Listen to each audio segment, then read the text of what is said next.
Well, I think it's time to get started. Yep, it is time to get started. I will begin with a word of prayer.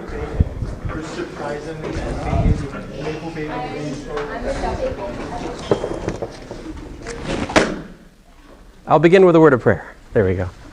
Dear Father, we thank you for this day. Thank you for these students. Just ask you to bless our work today. Help us to glorify you in what we do, and just to accomplish what we need to this day, Lord. You know I pray, Lord Jesus. Amen.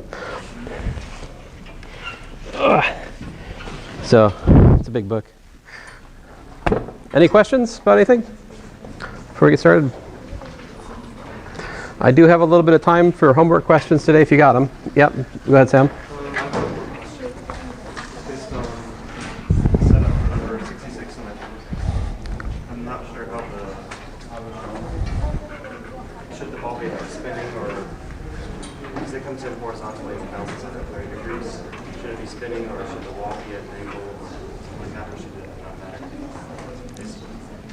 I mean, I guess you can imagine that the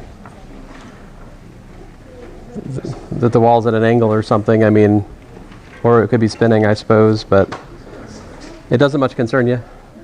You know what happens before, you know what happens after, and so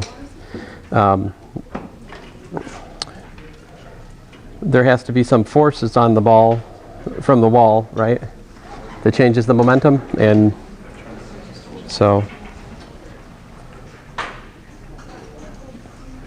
basically, you can just look at it as force is the change in momentum per change in time. F is dp dt, but that's a vector, right? So,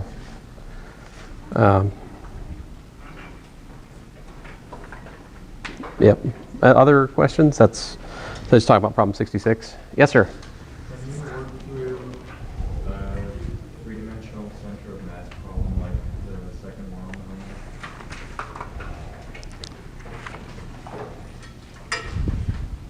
Sure.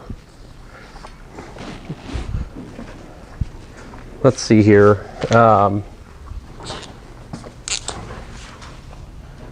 Example 1.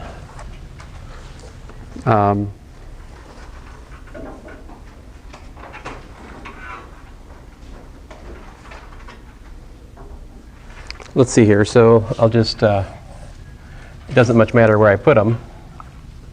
But suppose I've got 10 kilograms here at the point, and I'm going to work in meters, all right? So let's say 200.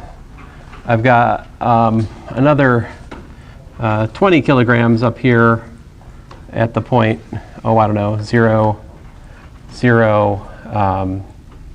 1, all right? And let's see here. I'll put a third mass over here of, let's say, 30 kilograms at the point. I suppose that's something like 230. All right, all of these are in meters, all right? So given all this, you can ask, where's the center of mass, right?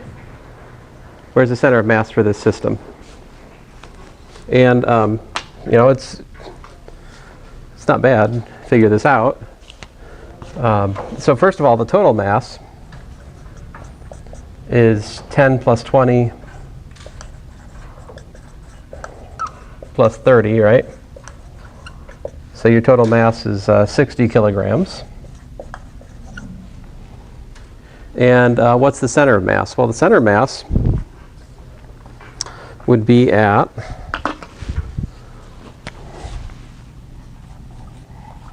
the formula we derived was 1 over the total mass times m1r1 as a vector, m2r2 as a vector, plus m3r3 as a vector. So I just need to, you know, put the numbers in pretty much. So 60 kilograms, let's see here. M1 was what, 10? So I've got 10 times 200. M2 I guess I should label this. I'm saying this is M1, this is M2, this is M3, just for the sake of discussion. I mean, it doesn't matter which one you label which, right? 20 times 0, 0, 1 plus 30 times 230, right? And we just have to add these vectors, right? So,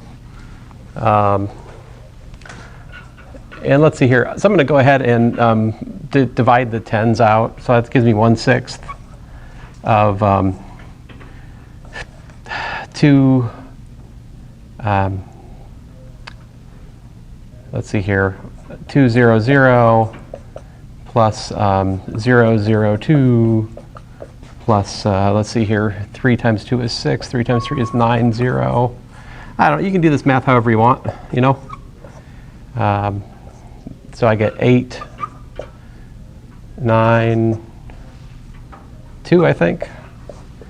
So I would have 8/6, 9/6, 2/6, which would be, you know, and that of course is in meters.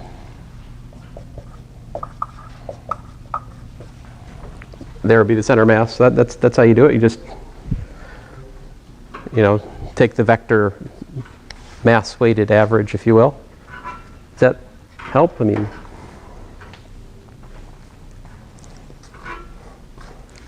so then you can ask you can ask other fun questions like, you know, if you you know, to make this more interesting, you ask questions like, where do you have to put a fourth mass to make the center of mass the origin, given that that mass is 10 kilograms or something? Is that even possible? How would you solve that problem? That's a more interesting problem, right? Where would I put a fourth mass here to make the center of mass the origin? What would I have to do? Where would I put M4? Yeah, I'd set it equal to 0, 0, 0. Very good. So I would have to, I basically would have, you know, 0 equals to 1 over 70. I said it was 10 kilograms, right? For the sake of discussion. And then I'd have that times what? Well, you know, it works out to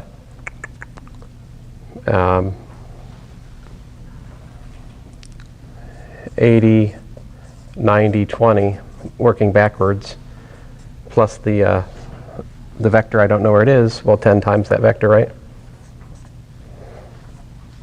And you can figure out where R has to be to make that happen. With the calculation I already have on the board, I know that M1, R1, M2, R2, M3, R3 works out to 80, 90, 20, going backwards. So then you could solve for R to make the center of mass the origin if you wanted to. Or I could be more diabolical and not give you the mass, right? I could say, you know, put a mass M here, where would you put the center of mass, right? Then you've got an algebra problem on your hands. It's a little more interesting. Anyway, there are other ways to make this problem more interesting. I guess your homework's not that interesting though, is it? It's just pretty much like straight ahead, right? I don't remember making this one complicated. It's number 2 and I left you 2 inches to write it. It can't be that bad. No, this one's just plug it in and work it out. Yep. Other questions? Yes, sir. A two-dimensional elastic collision problem. So in other words, can I do number 72 for you? Yeah.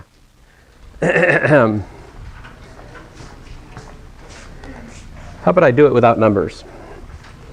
So, example 2, suppose you've got a mass sitting here, right? And I think 72 is equal mass, is that right?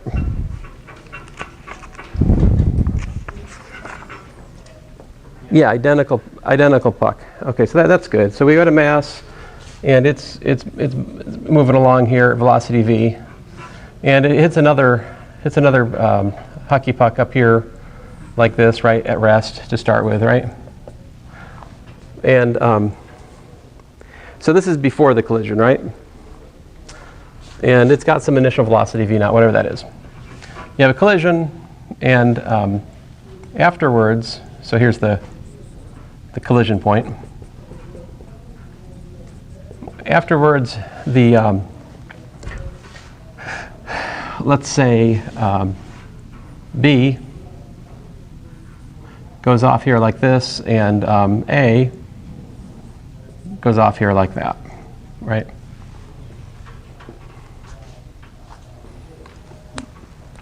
And it's convenient to describe their motion relative to the angle off the horizontal, right?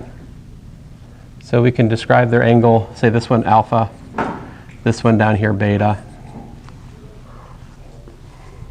And I don't know exactly what their velocities are afterwards, but I can say that this one's V1. Well, let me call this VB. Let me call this VA, right? If this is an elastic collision, right, identical masses, what does that tell me? Two things, right?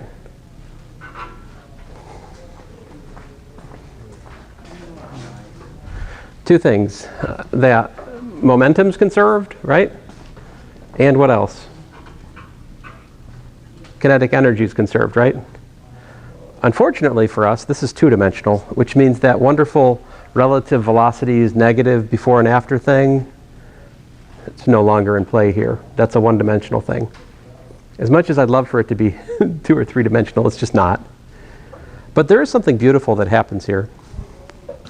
And okay, so without loss of generality, you can assume that the initial puck is going in the x direction, right? Why not do that to make things as simple as they can be? This is physics. We control the coordinates. They don't control us, right? So initial momentum, well, it's just m v naught 0, right? There's your initial momentum. What's the final momentum?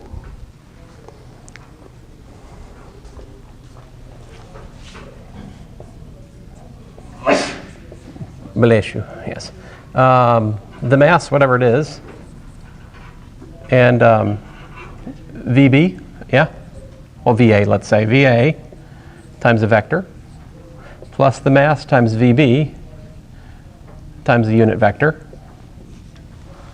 What should I put in them, those unit vectors there to make this a legit expression here? What do you want to do in terms of the angles alpha and beta, which we don't know?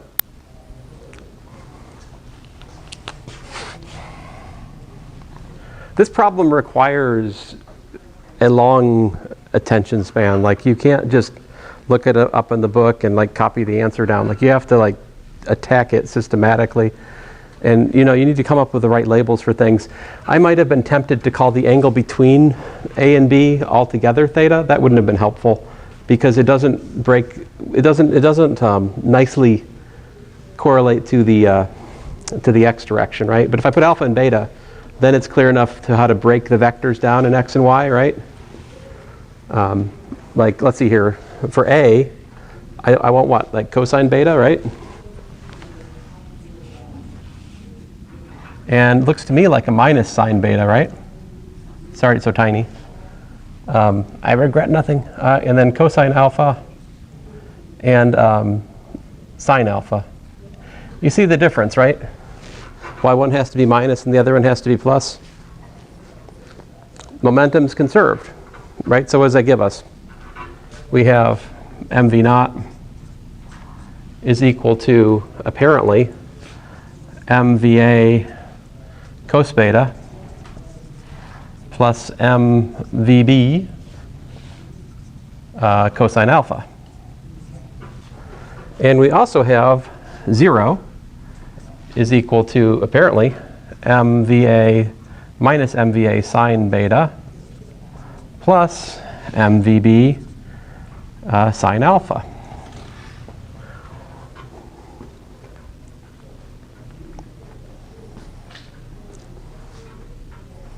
Now, if you're like me, you look at these and you realize that,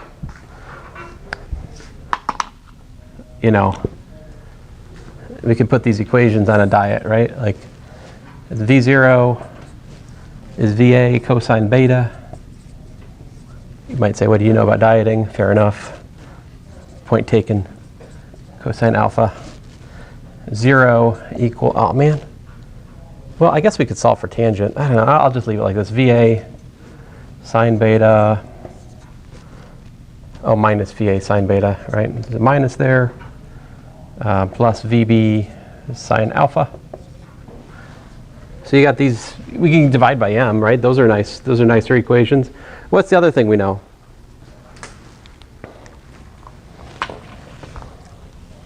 We also know kinetic energy is conserved, right? If it's an elastic collision, then kinetic energy is conserved before and after. That defines it being an elastic collision. So we know that 1/2 mv naught squared, right?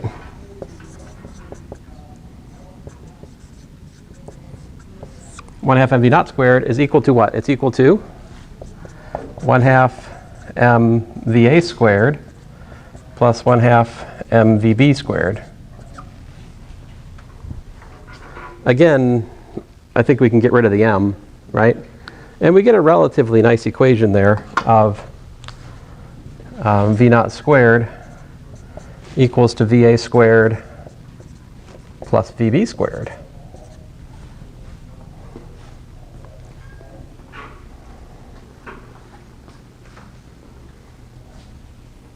So then what?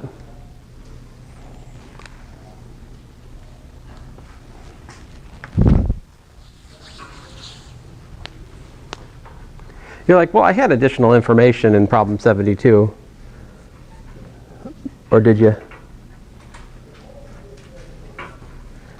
Well, I did tell you that one of them is going 10 meters per second. So there's that. I don't think we actually, well, I mean, that might be helpful for that problem. But these are the equations we're up against, right? How do you solve these?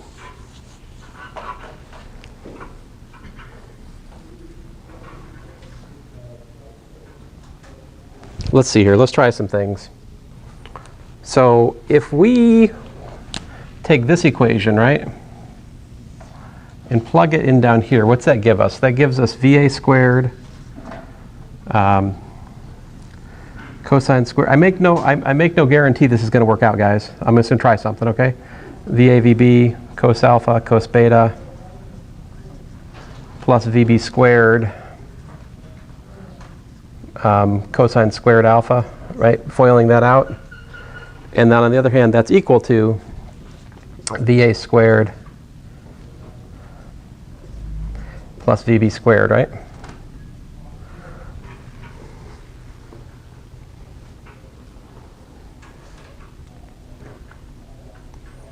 So look at this. This is really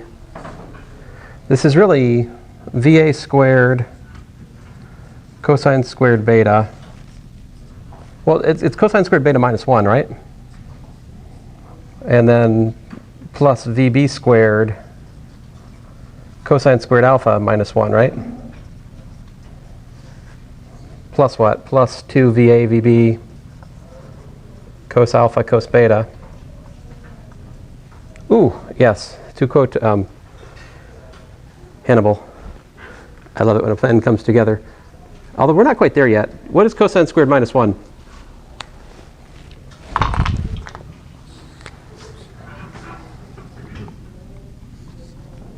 I think is it sine squared or is it minus sine squared? Minus sine squared? Okay, so that's a minus sine squared beta. And this is a minus sine squared alpha. Okay. So let me just write down our work so far. We have minus VA squared sine squared beta minus VB squared sine squared alpha plus 2 VA VB cos alpha cos beta equal to 0. Now, what have we not used yet?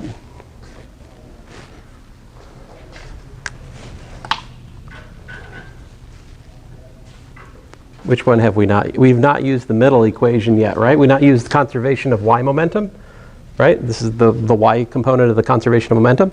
And that says that I can trade v.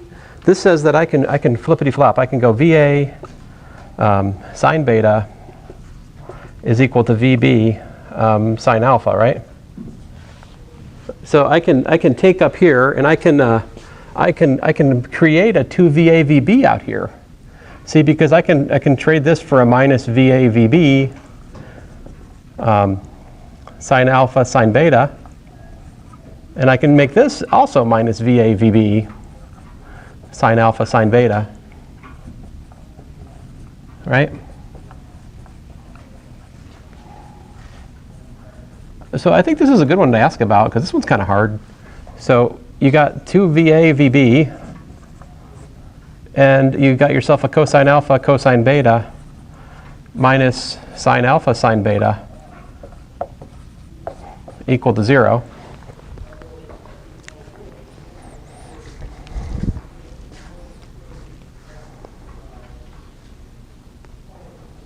Now, at this point, you might say, what difference does it make? Actually, probably you wouldn't say that. You're not an entitled aging politician. But so this is cosine of, that was a Hillary Clinton joke if you didn't understand it. But now I had to explain it. It doesn't really work, does it? But this is, I believe, alpha plus beta, yeah?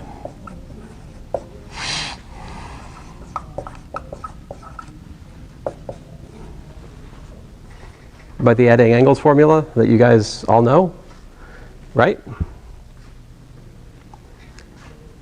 So then what? So either VA is 0, VB is 0, right? Or what? Or the cosine of alpha plus beta is 0. How can that happen?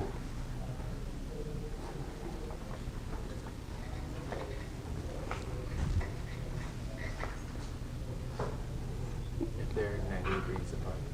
90 degrees apart, right. That means that alpha plus beta is 90 degrees.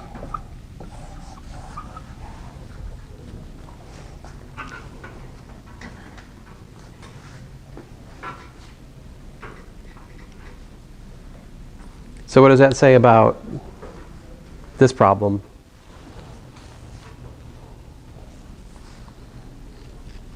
Given the way we set it up, what does that force to have to happen? Well, I guess it doesn't force it because we said that the speed of one was what? In your problem, the speed of one of them is what?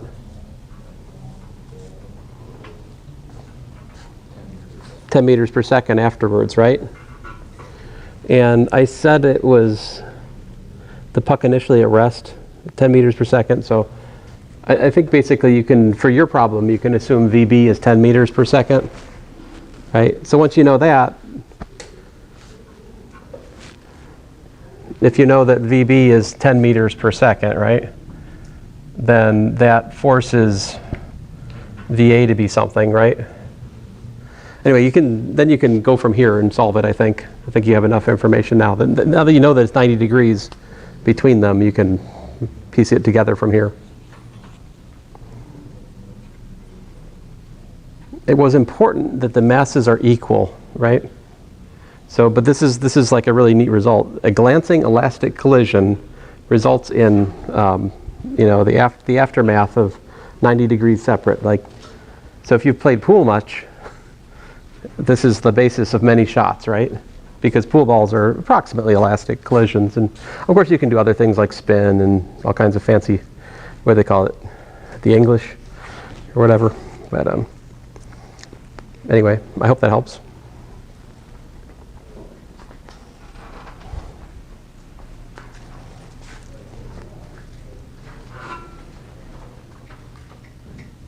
Yep. Can you explain linear mass density? Linear mass density is the mass per unit length. So In the mission, it's a meters squared number?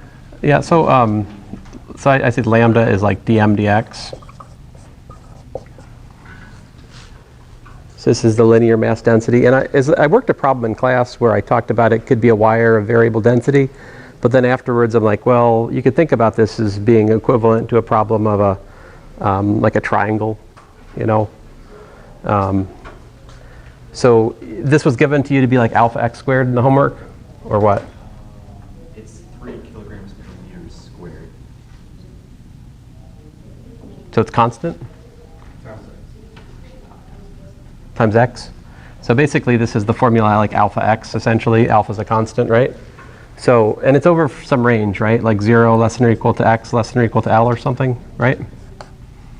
Is that true? I think it's true. So in this situation, you've got a couple things you want to do.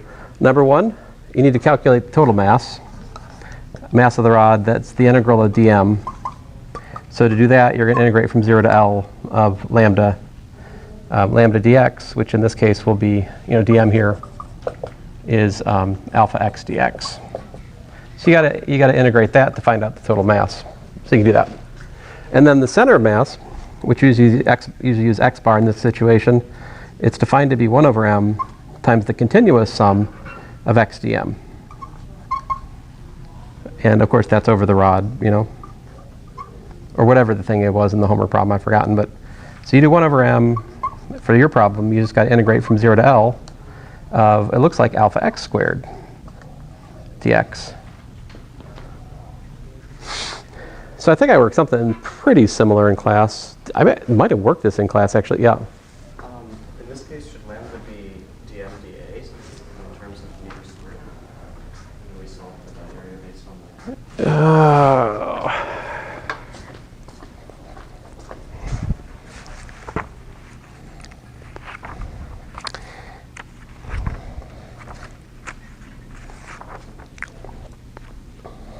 Shouldn't be a mass per meter, mass per meter squared? Yes. What he said. So this is, analogous to the, I tried to talk about this in class already. So the idea is I can talk about a one-dimensional like triangle and actually, describe the center of mass in terms of area integrals. Or I can think about this as essentially a stack of like little masses, like these little DMs.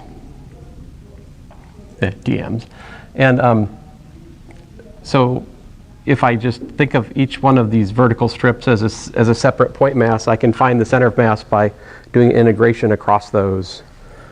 That's the idea here. But you can essentially ignore the triangularity of it, if you will, and just focus on the formula which is given, and here L is 30 centimeters. And I say cone. Okay, fine. I guess we can also, fine. I did say cone. I'm not backing off of it. So my DMs are not little vertical strips. They're actually what? I draw it better this way. So you can think of the little masses that we're finding the center of mass of. Each little mass is what? You could think about it as the, the area.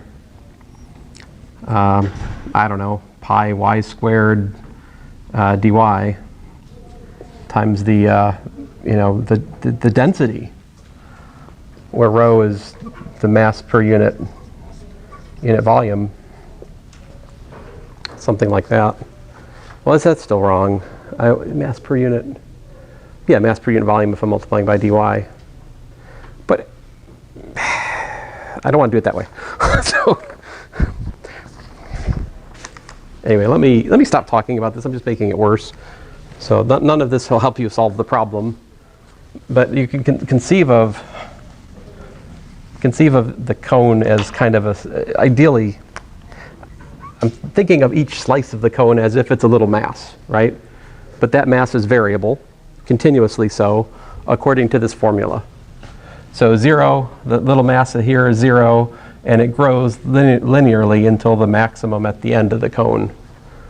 So there's a logical equivalence between finding the center of mass for a cone like that of uniform density versus finding the mass of a wire of varying density you know. There's an equivalence you could think about there. And anyway, all you have to do is calculate these two integrals, and that's the problem. But we will talk more about integrals over area and volume, especially next semester. Not so much this semester. A little bit more after the spring break. We'll cover rotations and inertia, moments of inertia, and all that. And there we do have to face volume integrals. So we'll come back to some of these issues there, but like that's enough for here. So you guys excited about spring break? A little bit, yeah. I'm excited. So Wednesday, your mission 6 is due, right? And then after spring break, the Monday after spring break, mission 7 is due. So I should warn you about that, because it is a break from our pattern, because the reason for that is test 2 is the Friday after you come back for spring break. So I want to make sure that we have a little bit of time between when I collect mission 7 versus when you have the test. So you have a chance to settle in. Now, I think you're going to find mission 7 is pretty easy. Actually, mission 7 is not nearly as difficult as what you're currently doing. The momentum problems are mission 7 is weird. It's on special relativity, but it is nevertheless, there are some honest to goodness plug and chug formula problems in there. So, are we good? Any other questions? So I want to set aside some time today to answer your questions. So we've done that, and that being done, let's go on. So I keep having people ask me about problem 1, like what do I mean by that? It is an approximation problem. Like it's a real world problem. That's how real world problems look, right? You don't get a formula, you get some data, and you have to extrapolate from the data some kind of math. So in this particular case, problem 1 on your homework, you just got to count the boxes as best as you can. There's not a unique answer there. You know, it's debatable. I mean, I guess if I wanted to be a real jerk about it, I'd be like, no, that's this many boxes, not that many. But that is not my ninja way. Let's see here. All right, so let's talk about special relativity. Actually, before we even talk about that, let's talk about relativity.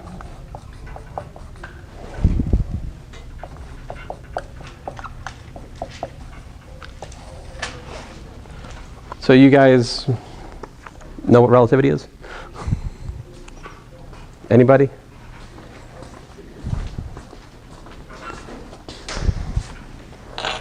So there are two kinds, right? There is special relativity. Special relativity.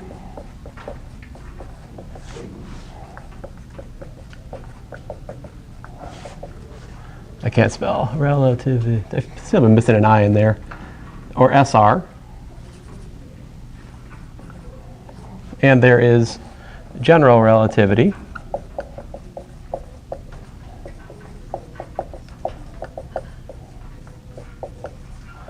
Which is often called GR. Okay? These are related but different. So, just to give you kind of we'll talk about history a little bit here. So, special relativity, this is Einstein, 1905. All right? And then general relativity, again Einstein.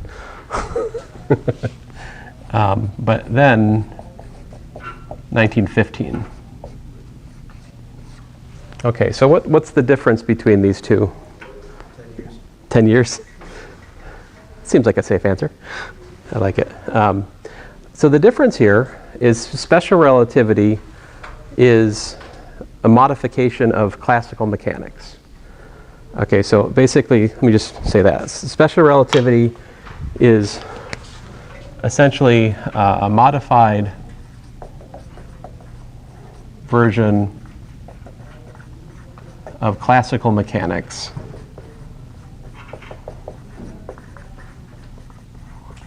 All right, it's a modified version of classical mechanics. And in a nutshell, what it is it's a modification of classical mechanics that is made, it's a modification which is made so that this new system of mechanics is consistent with electromagnetism.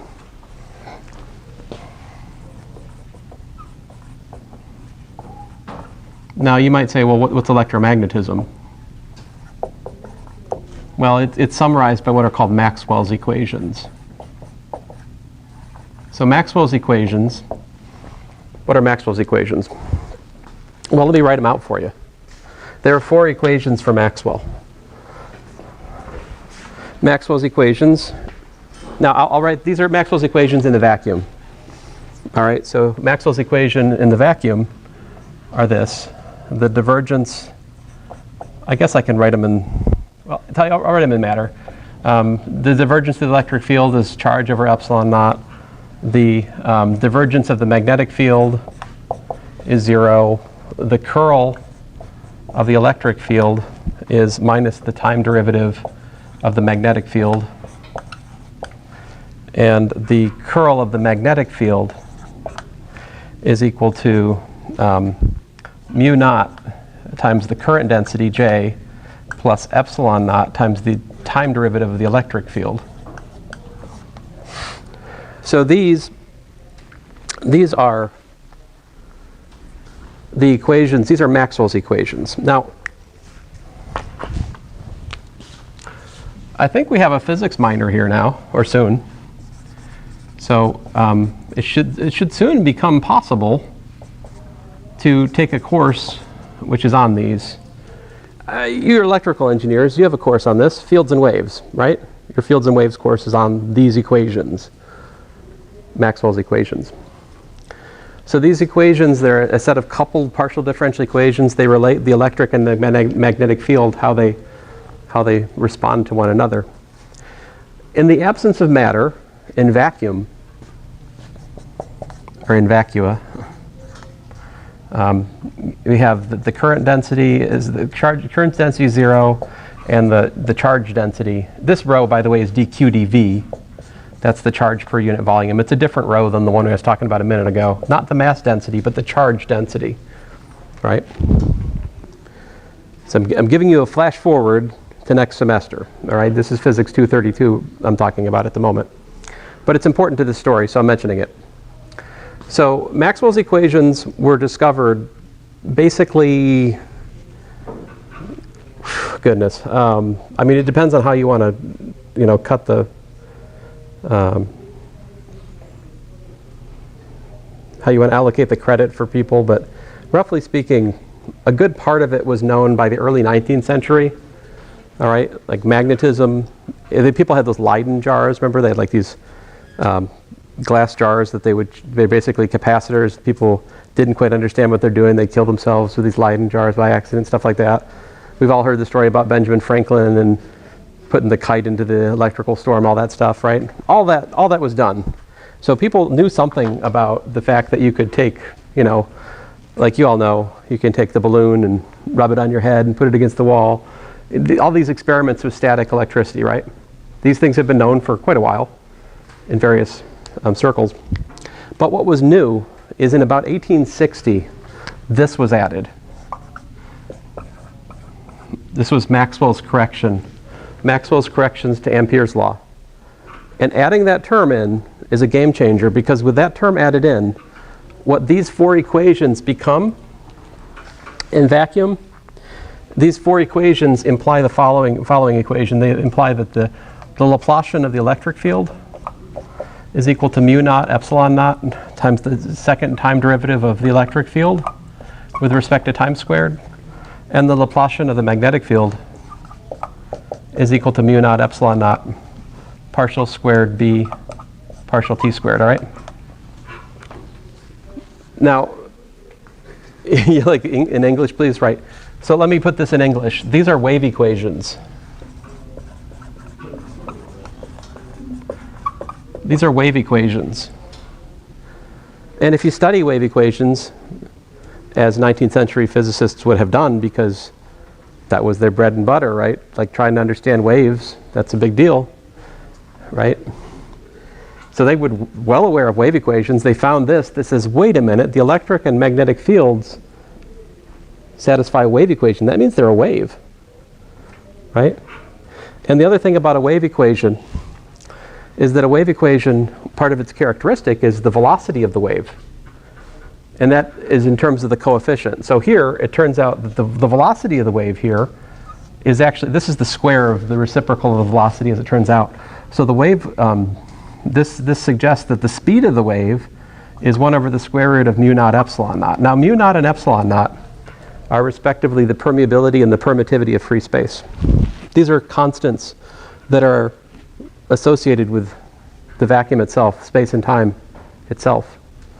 They're known physical constants. And this works out to about, roughly speaking, I'm approximating here a bit, but 3 times 10 to the 8th meters per second, which is pretty fast, right? So it's kind of hard to measure the speed of light. Hey, wait a minute, I said light. Why does this have anything to do with light? Well, that was the great discovery, right? The electric and magnetic fields were part of the same phenomena as electricity and magnetism. That was eye-opening at that point, right? I don't think that was clear before Maxwell did this. Now, certainly, Newton did lots of things with light and prisms and so forth, right? It's not that light hadn't been studied before this point, but this understanding that light was part of this larger story of electricity and magnetism was new, I think. I could be wrong about that. Prove me. If I'm wrong about that, let me know. But you notice here that the speed of light is a constant, depending on the properties of space and time itself. Well, that's a little bit weird for a wave, in the sense that, if it's a wave and that's its speed, then what is making it have that speed, and how does that all work? Let's see here. Hypothetically, if you could imagine putting a big, like fish tank, right, in a train, and you make that train go 100 miles an hour one way, right? And then you set up a wave in that fish tank, right? And then you measure the speed of that wave in the fish tank with respect to the frame of reference where the train is moving. Should the speed of the wave be based on both the fish tank and the speed of the train? You would think it would, right? Because if the train was just sitting still, then the wave would not be moving as fast forward as it would if it's moving on a moving train, This is just simple intuition about waves. And yet there's nothing about a train here, right? It's as if there's a fish tank everywhere. Everything's in the fish tank. There's no way to get out of it. It's always this speed. How does that happen? What is the light waving in? Right? And so what I said about Maxwell has to be not quite right, because people were already debating what light was waving in. People already had some understanding that light was a wave, actually since the time of Newton. Actually, think about it for a second, duh. And because in the early 1820s or 1840s, there were already people putting forth the hypothesis that there was something called ether, or you see it either spelled, sometimes you see it spelled like this, ether. It's the luminiferous ether. It is this very sketchy material that's everywhere all at once, but you can't feel it, you can't touch it, but it's whatever light needs to do its waving. All right, so this is the idea. That's the medium in which light travels, is this ether. All right, and there were a couple of different theories about ether in the 19th century, and one theory was that it was everywhere. It was kind of ghostly, and or you could say heavenly, and it's just everywhere, and the Earth kind of goes through it, and it doesn't really drag. The Earth doesn't drag the ether. All right, that's one theory. The other theory was that the Earth goes through it, but it catches the ether a little bit, and so the ether gets dragged with the Earth. And because of that, that's why light always has the same speed. You can also observe that light has the same speed. So then this led to debate. Well, which is it? Does the ether stay put, or does it get dragged around? And they devised various experiments to try to test this. All right? And what happened was eventually there was this Michelson-Morley experiment. Michelson-Morley experiment. And so this was 1887. So first of all, Michelson in 1881, as a classroom demonstration, developed an interferometer, which is basically a fancy word for looking at light going two different ways and comparing how it makes constructive and destructive interference on the basis of its difference in path lengths. So if you're really going through this ether, right, and you've got this like crossed pattern, if the light is going this way and the light's also going that way, and you've got some mirrors, so you got it set up so it's bouncing so you can compare it back to where you're looking at it, then part of the journey of the light would be with if the ether is going this way, right? Or let's say the ether is going this way. If the ether is going this way, then part of the journey is going to be in the direction of the ether and part's not. So if you believe that the direction, that where the ether is relative to your motion influences the speed of light, it is going to influence the interference of the light going this way and that way. And so in 1881, as a classroom demonstration, he basically proved that, I forget which one, he disproved either the dragging or the fixed one, I forget which.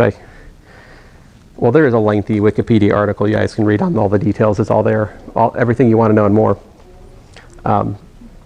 Anyway, so 1881, he did something classroom, but then he made some mistakes in his calculations, which put it right in the error zone of whether or not it was reasonable. And then they spent a lot more money and time to redo this experiment in 1887.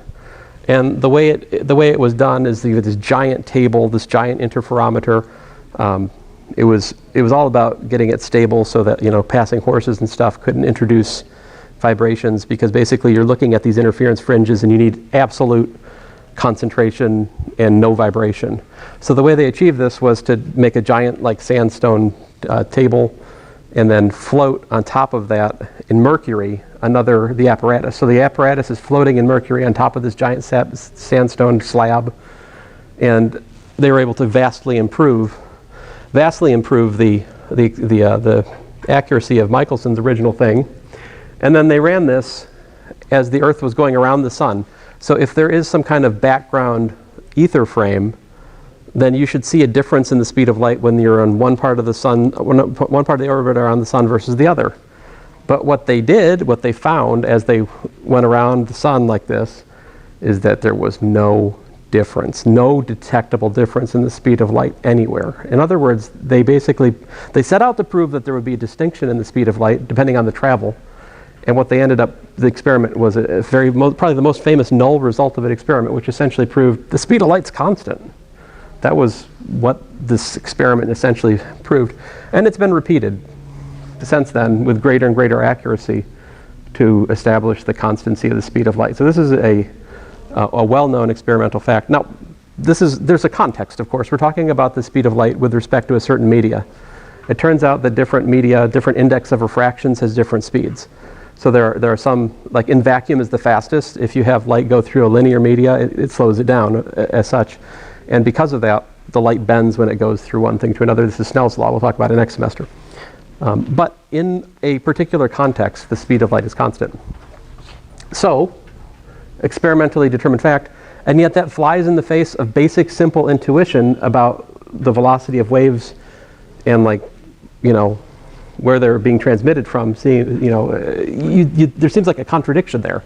And the reason there's a contradiction there is because we're using implicitly our basic ideas about classical mechanics that we've discussed so far this semester in our thinking.